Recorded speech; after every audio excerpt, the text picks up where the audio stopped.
Bismillahirrahmanirrahim. Assalamualaikum warahmatullahi wabarakatuh.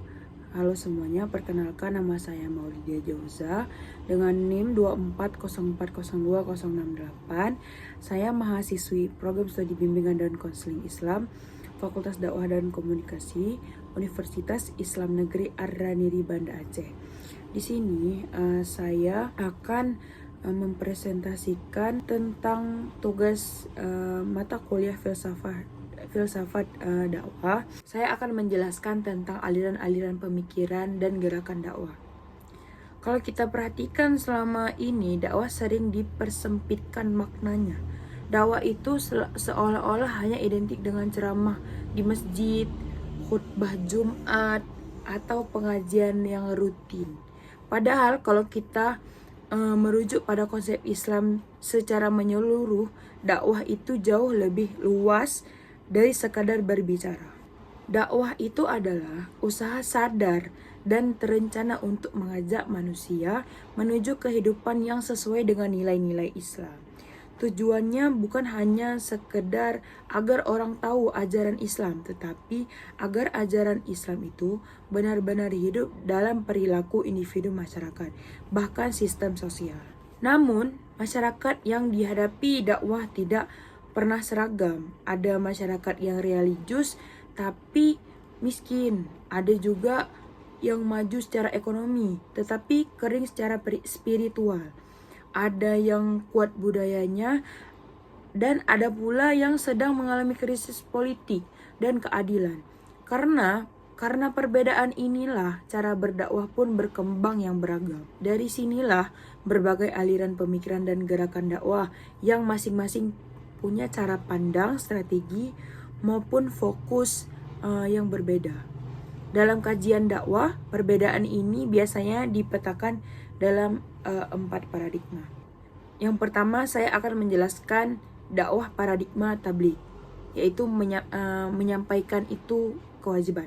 Paradigma tabligh merupakan paradigma dakwah yang paling tua dan paling umum.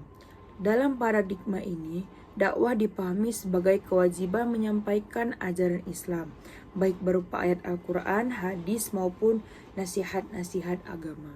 Inti dari paradigma ini adalah yang penting pesannya itu sampai.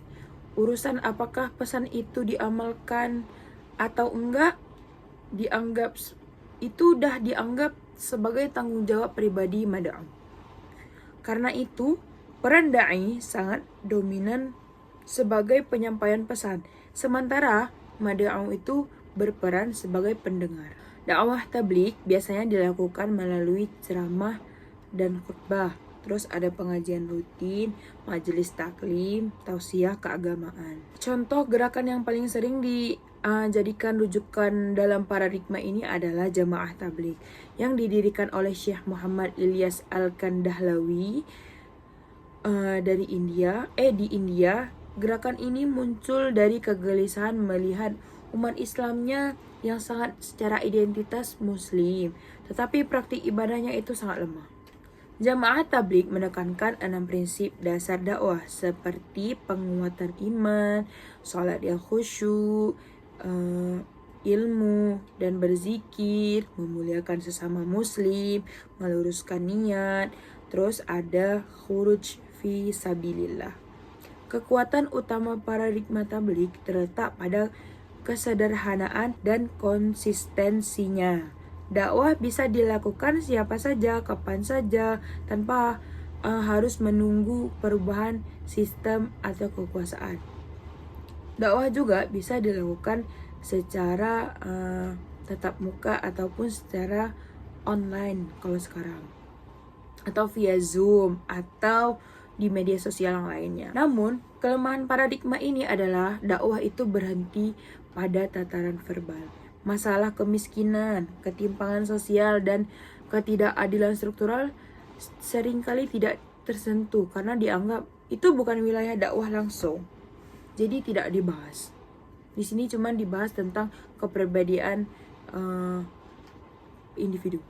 Terus yang kedua itu ada dakwah paradigma pengembangan masyarakat atau dakwah sebagai aksi sosial. Paradigma pengembangan masyarakat muncul sebagai kritik terhadap dakwah yang hanya bersifat lisan. Paradigma ini berpandangan bahwa dakwah harus memberi dampak nyata bagi kehidupan masyarakat, bukan sekadar menyempuh aspek spiritual. Jadi, dakwah pengembangan masyarakat ini tidak sama seperti dakwah tabligh tadi yang hanya menyampaikan secara lisan saja. Dalam paradigma ini, dakwah dipahami sebagai proses pemberdayaan, yaitu membantu masyarakat agar mampu menyelesaikan persoalan hidupnya sendiri dengan nilai-nilai Islam. Islam tidak hanya berbicara tentang salat dan puasa, atau Islam itu tidak hanya berbicara tentang surga dan neraka, melainkan juga membicarakan tentang keadilan sosial, kesejahteraan umat, pengentasan kemiskinan, atau peningkatan kualitas hidup. Karena itu, dakwah dilakukan melalui program-program seperti pendidikan masyarakat, ekonomi umat, layanan kesehatan, dan penguatan lembaga sosial. Tokoh-tokoh yang banyak mengembangkan paradigma ini di Indonesia itu antara lain seperti Mukti Ali, Dawam Raharjo, Adi Sasono, dan Muslim Abdurrahman. Mereka itu melihat bahwa Islam harus berpihak pada kaum lemah dan tertindas. Contoh konteksnya, lembaga zakat yang dikelola secara profesional, terus ada koperasi dan UMKM berbasis syariah, terus ada pesantren yang mengajarkan keterampilan hidup, terus ada program pemberdayaan masyarakat desa. Kelebihan dari paradigma ini itu apa? Kelebihan dari paradigma ini itu adalah Islam hadir sebagai solusi kehidupan, bukan hanya sekedar ajaran yang normatif atau ajaran yang hanya spiritual secara lisan, tetapi masyarakat merasakan langsung manfaat dakwah itu apa. Namun, kritik terhadap paradigma ini adalah dianggap dakwah ini terlalu gradual atau kurang menyentuh ke aspek kekuasaan. Padahal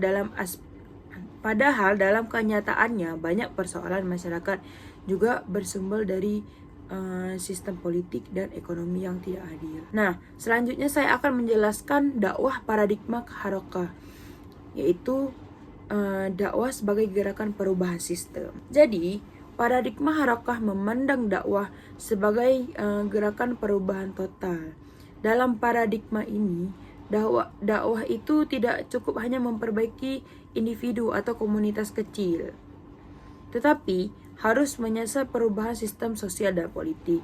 Nah, tadi di dakwah yang sebelumnya tidak ada cara berdakwahnya menyelesaikan perubahan sistem sosial dan politik.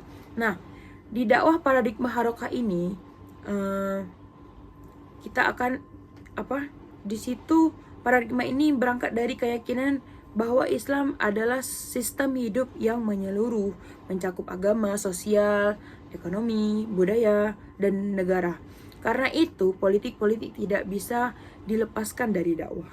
Jadi, politik itu bisa dilepaskan dari dakwah juga. Tokoh-tokoh utama dari paradigma ini antara lain itu ada Hasan al-Banna, terus ada Syed Qutb, Fatih Yakan, terus ada Yusuf al-Qaradawi. Mereka menekankan pentingnya organisasi, terus pentingnya kaderisasi dan pembinaan ideologi. Ciri khas dari dakwah harakah ini itu ada yaitu terstrukturnya dan berjenjang, terus berbasis tarbiyah atau pengajaran dan kaderisasi, kader. Terus memiliki visi yang jangka panjang. Kelebihan dari dakwah ini adalah memiliki arah dan strategi yang jelas. Dakwah tidak berjalan spontan, tetapi dirancang untuk menghasilkan perubahan yang besar. Namun, setiap kelebihan pasti punya kelemahannya itu.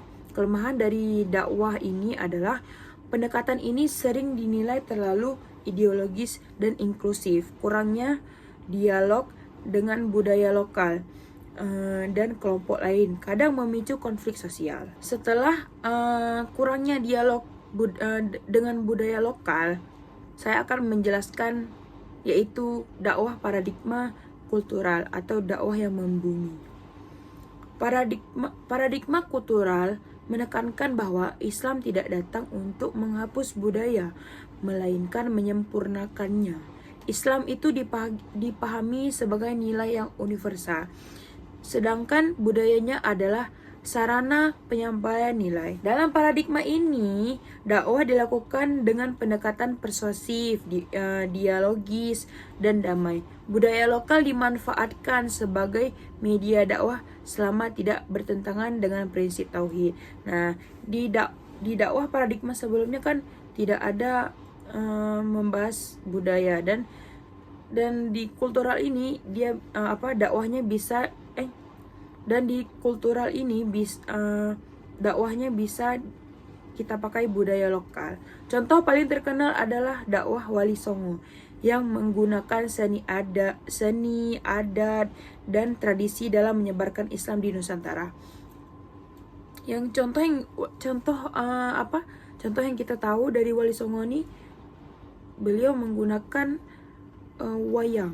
Nah, dari wayang tuh beliau kan wayang tuh dia kayak sebuah cerita. Nah, beliau ini berdakwahnya dengan cara wayang tersebut, sehingga mad'u bisa memahami nilai-nilai Islam tuh juga ada dari budaya yang dicontohkan oleh Wali Songo. Terus tokoh-tokoh kontemporer yang sering dikaitkan dengan paradigma ini antara lain Nurcholish Madjid, Abdurrahman Wahid, Jalaluddin Rahmat, dan Amin Abdullah.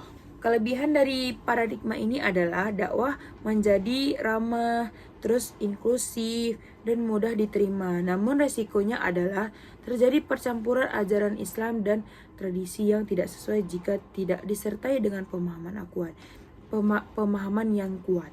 Jadi kalau misalnya kita boleh berdakwah dengan cara seni maupun budaya, tapi kita harus kita kuatkan pemahaman Islamnya, harus sesuai dengan pemahaman Islamnya. Jadi dari keempat paradigma ini kita dapat memahami bahwa dakwah Islam itu tidak pernah tunggal dalam caranya. Setiap paradigma memiliki caranya tersendiri, terus memiliki kelebihan maupun kekurangannya masing-masing. Dakwah tabligh itu dia membicarakan tentang menguatkan iman individu. Terus dakwah pengembangan masyarakat itu membangun kesejahteraan masyarakat.